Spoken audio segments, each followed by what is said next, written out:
Assalamualaikum warahmatullahi wabarakatuh. Perkenalkan, nama saya Gita Putri Andini dengan NIM C2 402112116 dari kelompok 4A. Pada video kali ini saya akan menjelaskan infografis yang saya kerjakan, yaitu berjudul Laju Pengosongan Isi Lambung dan Pencernaan Pakan secara in vivo dan in vitro. Untuk terlebih dahulu saya akan menjelaskan pengertian dari laju pengosongan isi lambung. Laju pengosongan isi lambung adalah kecepatan perpindahan makanan dan cairan dari lambung ke usus kecil menurut Suryadi et al. 2018.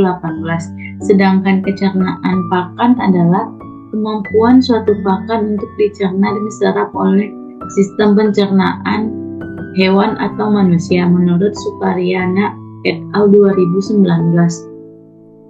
Untuk faktor yang mempengaruhinya yaitu yang pertama ada komposisi pakan ikan, yang kedua ada aktivitas ikan, yang ketiga adalah lingkungan perairan, yang keempat adalah faktor kimia, yang kelima adalah ukuran ikan, yang keenam ada kondisi fisiologis ikan, yang ketujuh adalah jumlah pakan yang dikonsumsi. Itu menurut Agustono 2014. Sedangkan hubungan antara bobot material isi lambung, bobot lambung, dan nilai ISC.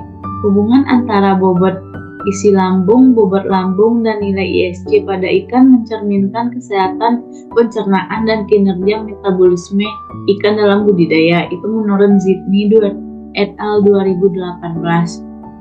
Selanjutnya ada perlakuan ukuran ikan berbeda dengan suhu.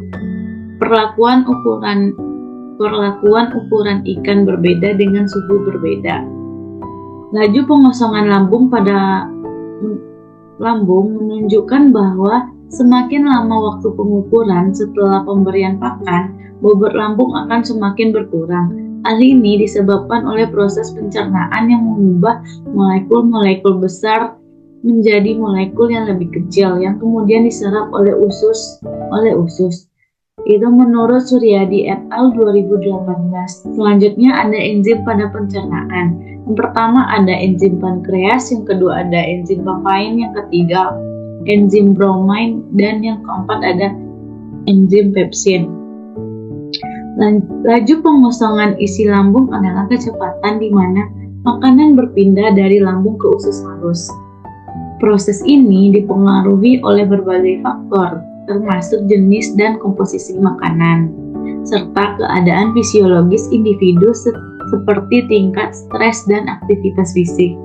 Makanan yang tinggi lemak dan serat cenderung memperlambat laju pengosongan lambung karena membutuhkan waktu lama untuk dicerna. Sebaliknya, makanan berkarbohidrat sederhana lebih cepat meninggalkan lambung. Pengukuran laju pengosongan lambung dapat dilakukan secara in vivo melalui metode non-invasif seperti penggunaan radiostop atau pemeriksaan ultrasonografi, serta melalui teknik invasif seperti penggunaan kateter nasogastrik untuk mengukur tekanan lambung. Pencernaan pakan in vivo mengacu pada kemampuan hewan untuk mencerna dan menyerap nutrien dari pakan melalui proses fisiologis normal. Penelitian pencernaan in vivo biasanya melibatkan pemberian pakan tertentu pada hewan percobaan dan kemudian mengukur kandungan nutrien dalam feses untuk menentukan berapa banyak yang telah dicerna dan diserap. Faktor yang mempengaruhi pencernaan pakan termasuk kualitas pakan, komposisi kimia, dan bentuk fisik pakan. Studi pencernaan in vivo memberikan gambaran langsung tentang bagaimana pakan bekerja dalam sistem pencernaan hewan secara keseluruhan dan dapat membantu dalam pengembangan formulasi pakan yang lebih efisien dan ekonomis. Pencernaan pakan secara in vitro melibatkan simulasi kondisi pencernaan dalam laboratorium menggunakan enzim atau mikroorganisme tertentu untuk memeca pakan. Metode in vitro memungkinkan peneliti untuk mempelajari proses pencernaan untuk menggunakan hewan percobaan, sehingga lebih etis dan kali lebih murah dan serta cepat. Teknik umum yang digunakan termasuk fermentasi anaerobik menggunakan cairan rumen dari hewan ruminansia atau enzim pencernaan dari hewan monogastrik. Hasil dari studi in vitro dapat memberikan indikasi awal tentang pencernaan pakan dan efisiensinya yang kemudian bisa divalidasi dengan uji in vivo untuk mendapatkan hasil yang lebih komparatif. Penelitian baik secara in vivo maupun in vitro sangat penting dalam ilmu nutrisi hewan, membantu meningkatkan efisien pakan, mengoptimalkan kesehatan hewan, dan mengurangi dampak dari peternakan.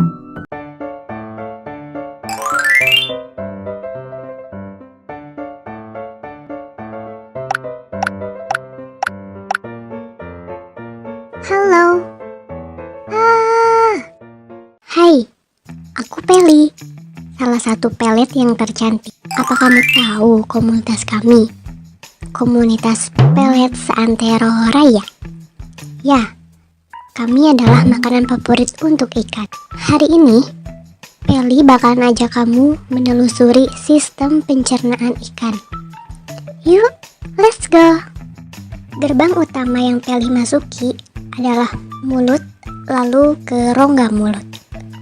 Pada umumnya, mulut ikan terletak di ujung depan kepala, seperti yang Peli lalui ini, yang dinamakan tipe terminal. Selain letak yang berbeda-beda, bentuk mulutnya pun bermacam-macam. Oh ya, organ pertama ini berfungsi untuk mengambil makanan, yang biasanya ditelan bulat-bulat tanpa ada perubahan. Untuk memperlancar proses penelanan, maka dibantu oleh lendir yang dihasilkan oleh sel-sel kelenjar dari epitel rongga mulut, dan dibantu juga oleh kontraksi otot dinding mulut.